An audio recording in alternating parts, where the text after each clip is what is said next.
Voilà naka la source a xëy tey Aminata. Voilà, on démarre avec la journée d'hier, conférence des administrateurs et ménagers publics bi nga xam ne moom la ñu doon amoon démb foofee ca CICAD sous la présidence du président de la République et de son premier ministre Ousmane Sonko.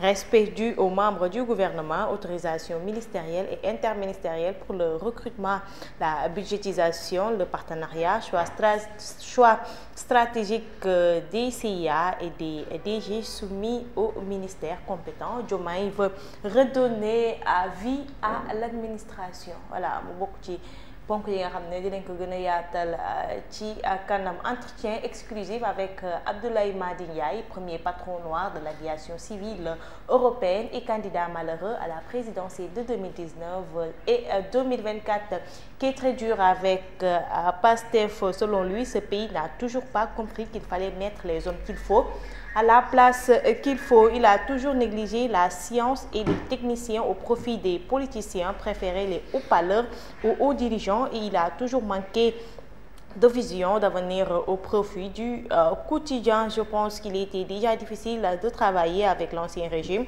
Avec le régime actuel, c'est totalement impossible selon lui. En vérité, je comprends parfaitement le refus par de Mian de nous confier la moindre responsabilité, même là où l'Europe entière a pu nous faire confiance, à savoir l'aviation. Nous avons un ADN différent. Ce sont les administrateurs rarement sortis du Sénégal et nous sommes un acteur industriel de rang global. Nous ne parlons même pas la même langue française. Reddition des comptes, oui, pour lui. Règlement de compte, non. Reddition des comptes, oui.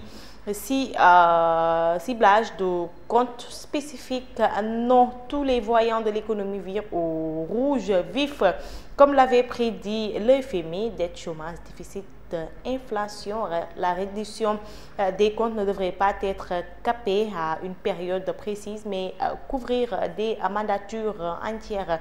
Et celui qui accuse devrait d'abord prouver qu'il a les mains entièrement propre. Selon lui, il faut aussi regarder l'avenir et aller de l'avant et créer sa propre intresque au lieu de désigner des gains de 1000 milliards dans des comptes hypothétiques jusqu'à preuve du contraire. Voilà mu nekk ab entretien bu nga xam ne Abdoulaye Madi Ndiaye di premier patron noir de l'aviation civile européenne, moom tamit candidat la woon ci élection yi ñu génn, notamment bu 2019 bi ainsi que bu 2024 bi. moom moo accordé loon un entretien à Source A. moom nag ñëwaat na ci li nga xam ne moo yor réew mi fi mu toll nii ñoo yor réew mi fi mu toll nii mooy le tandem Diomaye et Sonko, ainsi difficulté yi nga xam ne ñu ngi koy am ci biir réew mi. moom nag li mu wax leer na, nee na ce sont les Sénégalais qui ont préféré les hommes politiciens au lieu de genre gi pour teg leen ci bopp réew mi. Il est revenu ci li nga xam ne mooy premier ministre waxoon na ko fi jëm ci compte bu def plus de 1000 milliards, ainsi que la reddition des comptes ak jafe-jafe yi nga xam ne sénégalais yi ñu ngi koy daal di dund ci réew mi. ñu jàll ci leneen avec les journalistes interdits d'accès à la maison de la presse. Diego si kii bi la ba tey Source A bi la ba tey. Interdit d'accès à la maison de la presse, le CEDEPS dans tous ses états. La CAP enrage contre Sambou Biangui qui se justifie. Voilà démb dañoo waroon def point de presse foofee ca maison de la presse pour wax sur la situation actuelle des médias, waaye nag loolee di point de presse bi mujjul am ndax salle bi ñu ko waroon a defee moom la ñu daal di tëjoon. ñu àddu nag yëkkati ay kàddu jëmale ko ci Sambou Biangui qui par la suite à travers un communiqué moom it génn na daal di joxe li nga xam ne mooy version. L'ex-DG de l'APROSI, Mohamed Ba, et le chroniqueur de Sen TV, Abou Diallo, en garde à vue, arrêté pour deux affaires différentes. Omar.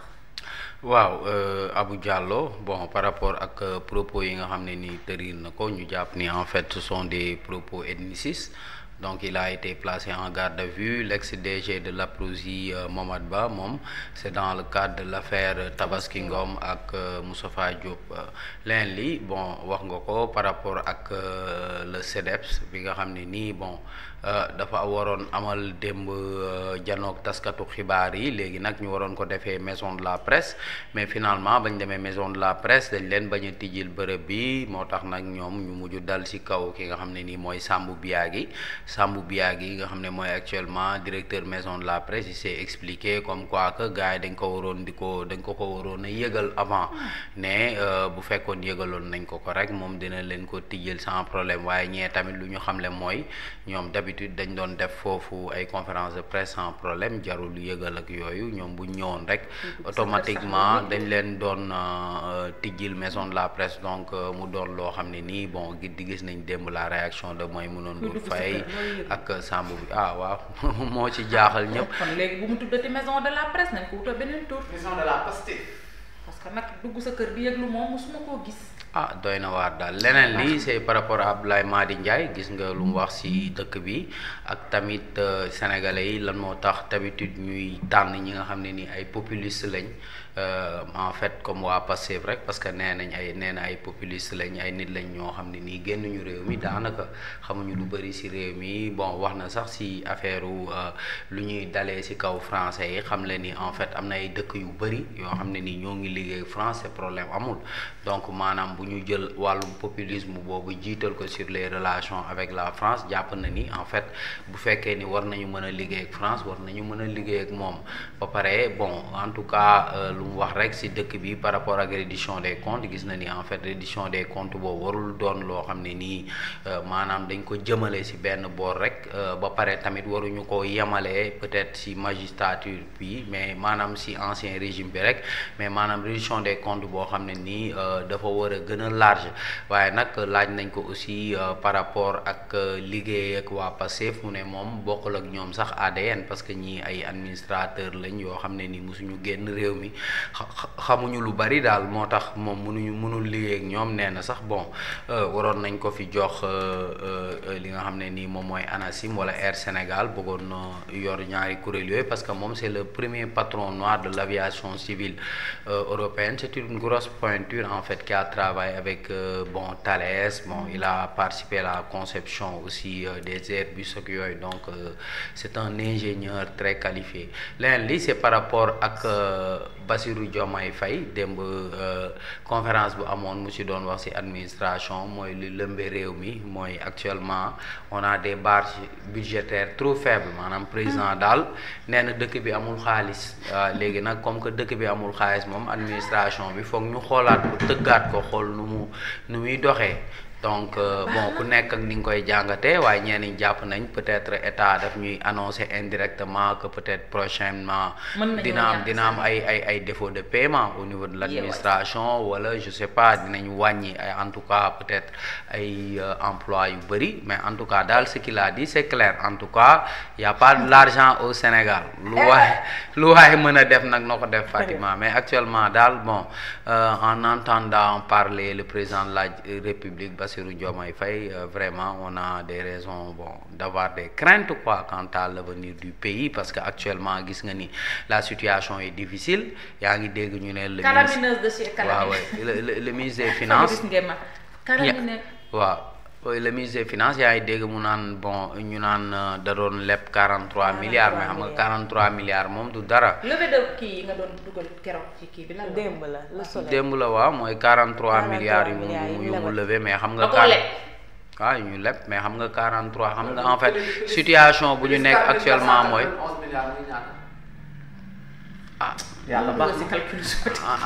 en tout cas daal problème bi mooy actuellement Sénégal. FMI nangootu ko lebal xaalis te FMI moom moo ñu doon lebal yenn montant yi léegi nag ci marché UEMOA yeeg yooyu nga mën a dem waaw te marché UEMOA ay 40 milliards lañ lay lebal te gars yi ñoo xam ni état xam nga waa weccit la quoi ci état te état moom xam nga ni ay 200 milliards lay soxla 300 milliards 400 500 peut-être même 1000 milliards donc en tout cas affaire yi daal moo ngi noonu. dañ ci ñëw ci gis nga yow kii Omar gars yi bu ñuy génn réew mi dañuy daw bàyyi ñu fi bay boo nga bind loolu. bon mooy tuuti. ñu ngi koy annoncé nag ñii dañuy fëcc ne fes bàyyi ñu réew. parce que président moom lu mu wax démb moom boo ko dégloo rek da ngay xam ni wax dëgg yàlla. ca lañ jëm. xel dalul. sa xel ni muy dalee. les xaaral di nga ko gis yeneen journaux yi les marges budgétaires sont quasiment xawma lan inexistantes nul. ça veut dire que dama ne état bu demee ba lay defal loolay daal xaalis amul ci réew mi. waaw am na xaalis boo xam ne peut-être mën na fay les Pape Alé Niang les Sambou Biagui ak directeurs yu mag yeeg yooyu. mais ñun daal xaalis bu kii wàcc ñun daal moo amul ci réew mi. ñun kii quoi ñun ku mën a gàddaay nag gàddaay. ñun faqiir yi. daaw de caam yàlla na ko yàlla dolli sutura. la yàlla dolli sutura nga maintenir rek tiens bon. mais gars yi ñoom xam nga ñoom. situation bi calamité de siècle. kon yéen seen 1 milliard 900 yi daal rees na daal. loolu rees nee nañ léegi loi de finances rectificative bi. rees na. loi de finances rectificative d'ici 5 mois. waaw jéego ñu dem ayca jéego on y va. ñun nañu sëyi rek dem toog. Amina dañ toog dem sëyi. ñu baax ñu góor ñi suñu jëkkër yi ñu dem débrouiller. ma ne ko ñun toog may suñu bopp jàpp du loolu ñun. du loolu ñun stress dinañu rey. dañuy dof. Le Soleil ñëwaat na ci les perspectives économiques de la Banque mondiale. Le Sénégal locomotive de l'Afrique en 2025. Avis de houle dangereuse ce mercredi, les pêcheurs décidés à rester à quai. Voilà daa mel ni géej gi day yëngu. géej gi day yëngu wax nañ leen ko. voilà nañu sol seen gilet de sauvetage rek. le Sénégal locomotive de l'Afrique en 2025 lan la wax ne na. perspective économique de la Banque mondiale. perspective économique Sénégal locomotive boo xam ne nii yaa ngi naan amoo xaalis.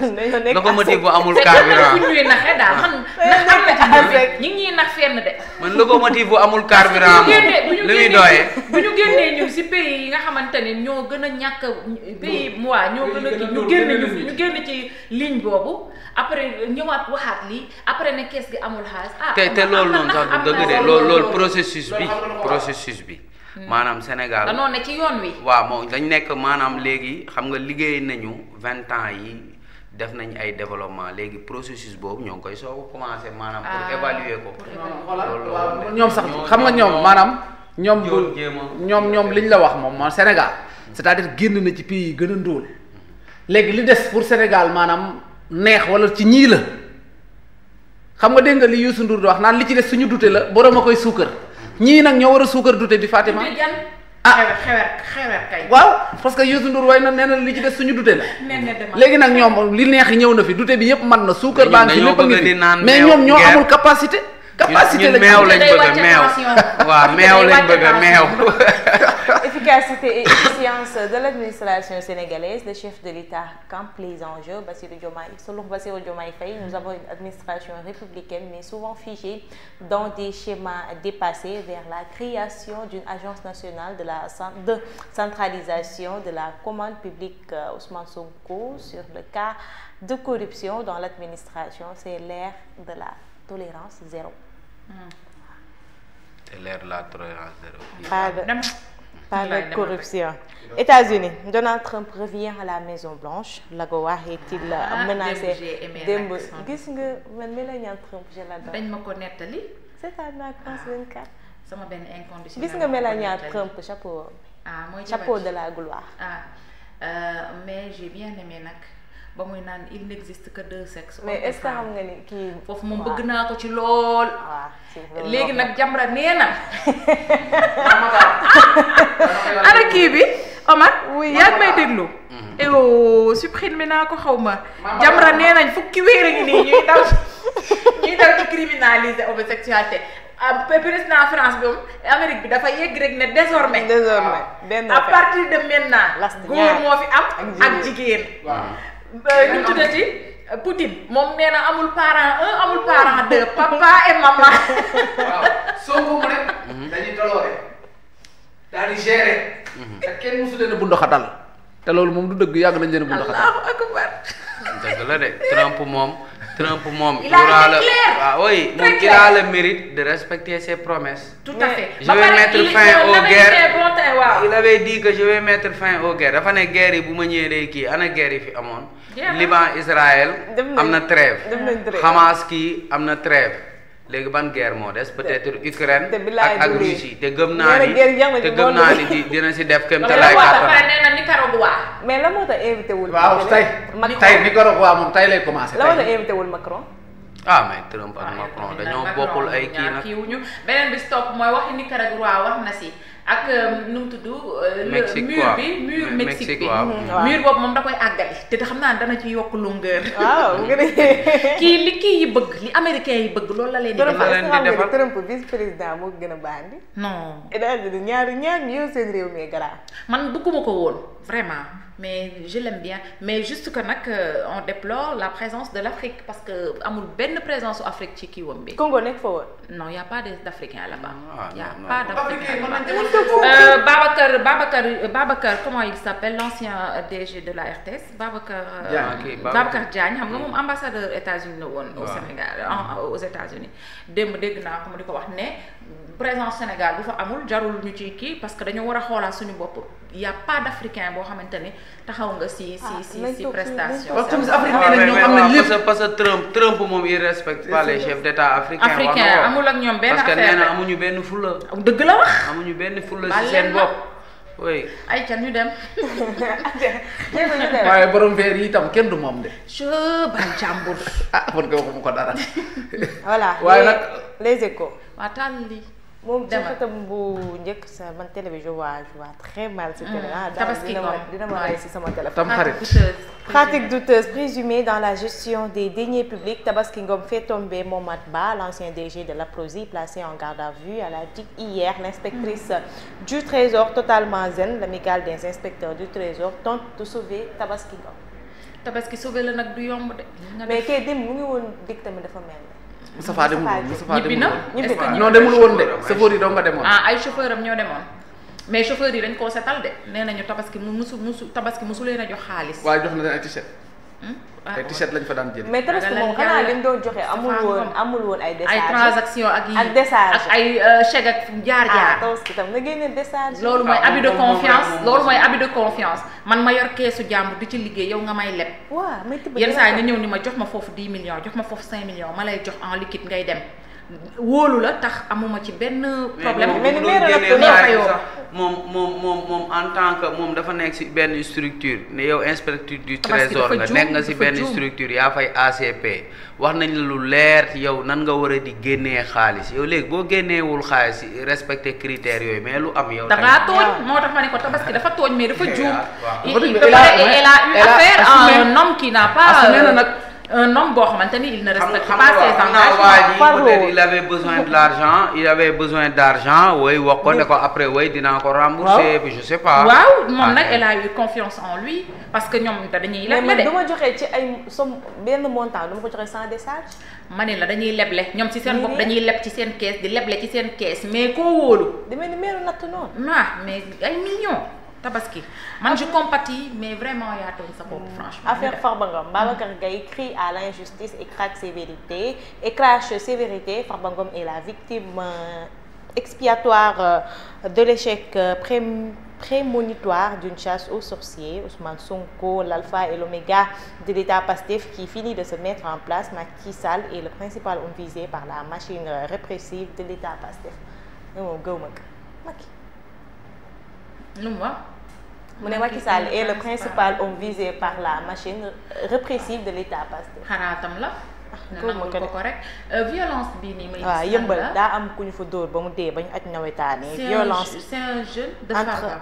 entre ASC jeune rek te dindi ci Farba bi. non Farba ASC. Farba ASC la yëmbal Farba da yëmbal. ASC Farba. waaw ok violence entre ASC rival à Yeumbeul Sud. ASC nit ñi comprendre. un supporter de Natangué lynché à mort par des jeunes de Farba. non c'est pas possible. moo tax suspendre nañ navétane li ñu war a suspendre ngeen baal ma de ñu war a suspendre xam ngeen ñi fi ne wax naa leen ko waxaat leen ko mbër yi ñi fi ne bëgguñu làmb dañ ko fee fekk rek ànd ceeg yéen di négocier gis ngeen arbitre lañ jël def jox ko CNG. arbitre militant lañu jël jox ko CNG. rek leen seen bopp Ama Baldé yaa tooñ baal ma nag keneen ki fayu da koo sànni affaire gisoo yow kii bi da koo sànni affaire waaji xëpp ko ndox da koo sànni benn affaire nii da ko sànni nii waaji xëpp ko ndox ñoom ñaar ñu xeex waaw léegi nag bi mu ko xëppee ndox mi Ama gi wàññeeku dóor ko mu fayu boobu laa gis loolu la demee mais Ama moo njëkk a réagir noonu la demee ñi fi nekk bëgguñu làmb gi ngeen a toog nag ñu suspendre làmb avec ça ngeen bëgg ñu jox leen suñu arène suñu kii bu mag bi suñu stade bu mag bi nekk leen ay nit nee ngeen da ngeen a noble def leen yëfi noble ñi daal ñi fi nekk daal ci gàttal bu ñu làmb de nel bëgguñu lu baax jéego on y va voilà yow ñëwaat na ci journée d'hier bi plaidoyer pour une administration efficace et performante selon le Premier ministre Ousmane Sonko. Nous sommes en train désormais dans l'ère de la tolérance zéro. Mon gouvernement agira avec toute l'énergie nécessaire contre toute entrave visseuse ou au processus de transformation. Président Bassirou Diomaye Faye, l'exigence de transparence, lutte contre la corruption, réduction des comptes et impartialité dans la conduite de l'action publique.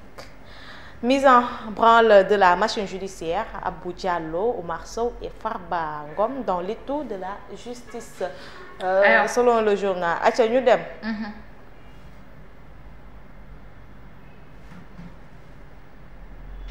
Diego Parlement ivoirien. El Malick Ndiaye El Malick moo fa nekk. moo fa nekk di wax. voilà Trump wax nañ ko sànq ñëwaat na États-Unis. L'âge d'or de l'Amérique. Américains yi liñ bëgg rek la leen defal. État des finances publiques au terme de 9 mois d'exercice du pouvoir, les constats sont alarmants selon le journal.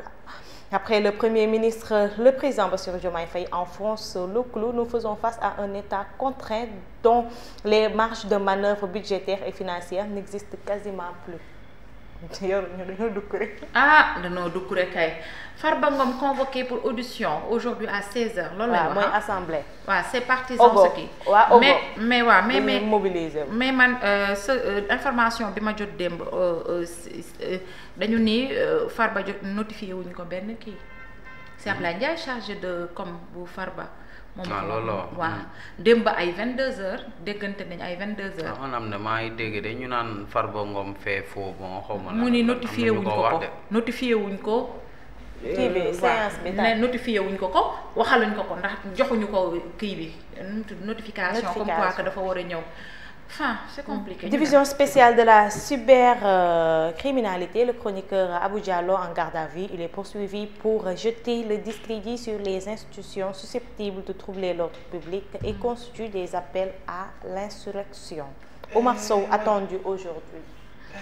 moom tamit day wuyu. jaabante tous azimuts yàlla baax na. kon tey ci gàttal. booy yi dee woon. maanaam su ma déggee maanaam nii gouvernement Sonko di def mooy booy yi moom ko yebbu yokk leen ñaan.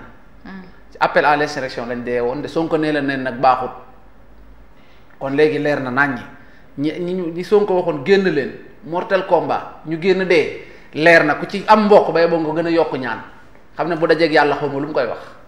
Aja Diego ñu dem. L'Observateur. Voilà. C'est une homme ñëwaat na sur l'affaire Tabaski Ngom, une demande d'enquête du pôle judiciaire financier à la DIC.